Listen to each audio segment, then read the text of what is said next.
weapon, then you could like flow chart it into your head. Okay, how much distance do I have? Like you gotta look at your burst range as you throw out your projectile. Yeah, and I mean, range really is the name of the game between both of these guys. And Oh immediately, wait, Meli? there we Oh go. wait, Meli didn't taunt. No, Ooh, I mean, he taunted later, but of course, huge There's damage no- from Meli right off the bat. I was talking about playing defensively. I mean, he's been on the attack, and Undead Braindead kind of just caught off guard by that. But this is what I'm talking about when I'm talking about backtracking. This is what Meli does the best. It's just try to play, you know, try to force your opponent to approach and then just be able to punish them with a huge move like those forward airs, back airs, and even those F tilts, really. All of his moves just do so much damage at such a far distance. The Holy Water got onto the ledge, just rolled in time, and then Braindead trying to get back into the stage control, and I believe that's going to be the name of the game, because from looking at this right now, stage control is the name of the game, and I think whoever controls it the most will win the series. And both players right now actually timing their Holy Waters pretty well.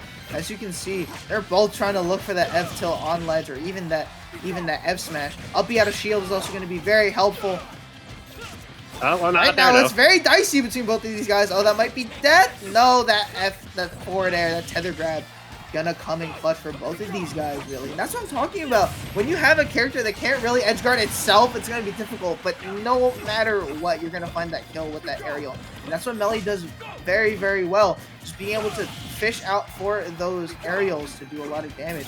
And, you know, you're seeing Meli angle all of these moves pretty well. Ooh. Speaking of angles, that was a good forward air angle up to catch Meli in the air. That was. You know, it's going to be funny because I'm just going to be looking at cross, like, what's it called, the side B, just zooming back and forth, because if they both miss it, it's just going to be a funny sight to see nobody want to stay on the stage. You see a lot more crosses and axes being thrown by Meli, and I really wish we had a tracker of who has stage control the most, because I think the numbers will do the talking for me, especially when I'm giving up these analytics, where it's like whoever has stage control wins the game. That's like really good angle up back air, but not enough to get Undead Braindead to stock. I can tell the Undead Braindead wanted a side B. Oh, what a freaking forward air to grab that Holy Water, which that potentially would have gimped Undead Braindead. So again, character knowledge coming in clutch for both of these guys, because I guarantee you, nobody else was doing that. See the Nair come out. I actually really do like Simon and Richter's Nair, because it's relatable with so many good Nairs in the game, like Byleth, Palutena, Mithra. You know, it's a good multi-hit Nair that just surrounds their hurt box, and it's just really good to see. And it's a pretty solid, you know, Nair. Not only does a lot of damage, but sets up for a lot of combos. So, again, a very good tool for them to use. And they've been using it a lot. They've been using aerials a lot. And, you know, despite the Belmonts tending to be more of a grounded character, notorious for that, rather, they've actually been playing the air a lot more than you would think they would. You would look again. Their whips are very long range, and that's the up B that's not going to take the stock, because it went a horizontal distance for some reason. Ooh, Meli trying to send that cross back. Ooh, Oh, dodges the axe. He's still alive. Yeah, Undead Braindead is looking for a down air up B, and so far he's not finding the down air at all. And now, once again, this goes to the stage control game, and Meli's taking advantage. Oh, that shield is so small, but a clutch parry just to get out of that situation. Now, if you're Undead Braindead, 50% is nothing you should be worried about. It's about if you can take the stock off or not. Yeah, Gotta find it. He's fishing. I was about to say, I'm surprised neither of these players are looking for grabs, as we see the forward air take the stock for Undead Braindead. But like, I'm surprised in the ledge tracking sequences we haven't seen any grabs from either player, because I think pushing him to further away from the tether range and get damage is really good to pass up on. I mean, again, like you said before, that range is just so good that you don't really want to risk losing all that for a simple grab and just sending him off stage, when you have so many other tools that will do that same trick for you, like F tilt, you know, like down tilt even. So many moves that could just send him off stage. Why would you want to waste that on a grab when grab just forces you to get up close, which is something you kind of have to do against a character like Belmont, unironically. Except it's which Belmont, because we have both of them on the screen. That's true. I mean, both of them you really don't want to approach. Oh, that's a big high forward air, and I got it. Huge. Right into the abdomen, and Meli taking game number 1. And I mean, it's going to be a very volatile match between both of these guys. You know, a lot of holy waters, a lot of crosses, axes, a lot of projectiles being thrown out. But that's just what the character is. And Meli, I feel like, just was able to abuse advantage a little bit more. Both players did a very good job, really, of trying to make the most out of their advantage state. But I feel like Meli was just able to get a lot more damage off and mix up a few more options than Undead Brain did. I also really don't know why this isn't being talked about, but the fact these aerial movements on the forward and back air are being angled to specific areas knows that these two players are character specialists, and I'm surprised you're not talking about the angles.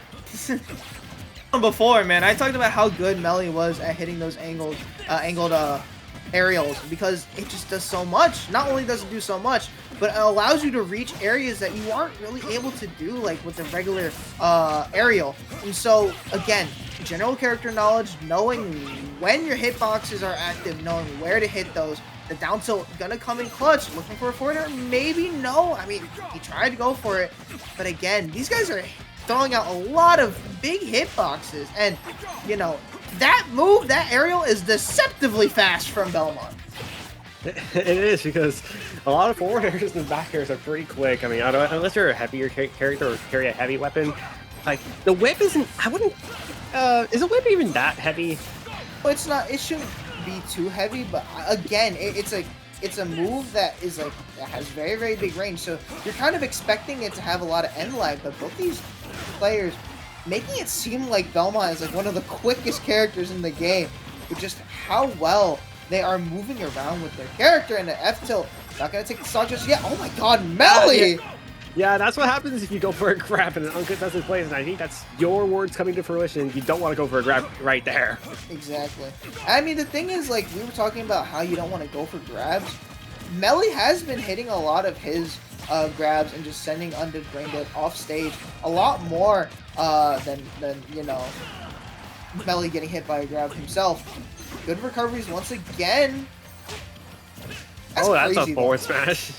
That's crazy though, how well Meli just has been able to recover as a character like Belmont. You know, you're expecting Belmont to kind of just not have a lot of options to come back, but the moment that they tether onto ledge with that forward air, which has such huge range, and this ledge pressure from Meli is absolutely insane.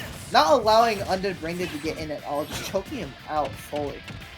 This is becoming a part where Meli's fundamentals and understanding of the game is actually coming into fruition, because Undead Braindead is actually having a lot harder time to interact with Meli. And look at the percentage, 185 on the first stock still, and I love the attempt. I'll go for the tether cancel. That up is going to take the stock, so Meli's one stock away from winning this. But if you didn't see earlier, Meli tried to go for a tether cancel back air, but didn't attempt the back air in the first place. Yeah, I mean, that's what took the first stock, really, was just that general pressure, that you know, just showing his card, showing that, hey, I have this tether cancel, so if you want to come back on the stage, just get ready to be hit by, you know, another aerial, and I'm just going to come back for it.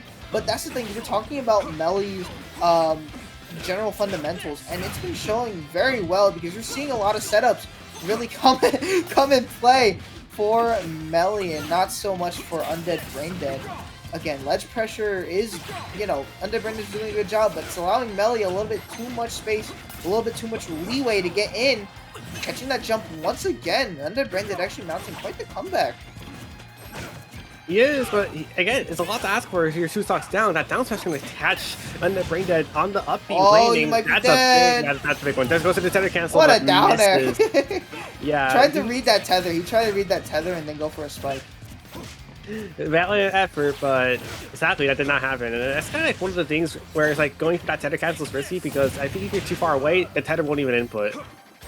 Yeah, that's true. But that's the thing. It's like this, you know, tether really tends to reach when you don't want it to, and whenever you do want tether to reach, it just won't. Tether is a very janky option in this game, but both these players, Undead Braindead and Meli, have been doing very well to use tether to come back on the stage, and I think that's what's going to help them, you know, progress in this bracket a lot more. It's just that general character inexperience, and I mean, again, Meli is literally one of the best Richters or Belmont players in the world, as per that one ranking shoe stats or whatever, and it shows He's showing why he's one of the best right there, beating another really good Belmont in the Ditto. 2-0. I mean, Supernova, if you haven't seen Meli, now you know who he is, right? Yeah, I mean, the only Richter I've really seen is T3 Dom over in my region, and he's like one of the best ones in the world. Yeah, I mean, T3 is a beast of his own. But, I mean, Meli, again, playing a character, both these guys playing characters that you wouldn't really expect to see, but playing them so well, so unpredictable, despite, you know, these characters having a very, very big flowchart. Yeah, I think the biggest thing, as I said, throughout this entire set was whoever has the most stage control is likely to win the set, and Hmm. it really showed because whenever Undead Braindead had stage control, he was able to control Meli, but I think it eventually just came to a point where Meli broke through Undead Braindead's wall of projectiles and whips, and eventually Undead Braindead just had almost nothing left. Hmm.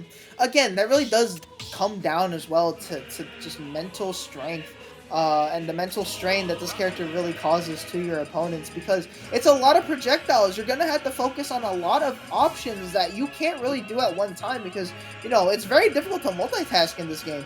So having having the holy water on ledge, having cross coming back so that you can set up for an up air, having the axe just covering jumps. So a lot of options are just closed off simply because Belmont has all these options that are very, very good. And Meli was able to abuse it. Again, this is really just abusing their character's best traits. And you saw that from Meli, who played that absolutely perfectly. And Undead Braindead, of course, had glimpses where he was going to get a comeback brewing. But again, Meli just on a roll, on a different planet, on a different plane when it comes to the Belmonts. But again, a very, very good match despite us kind of expecting a zoner Ditto to be pretty lame.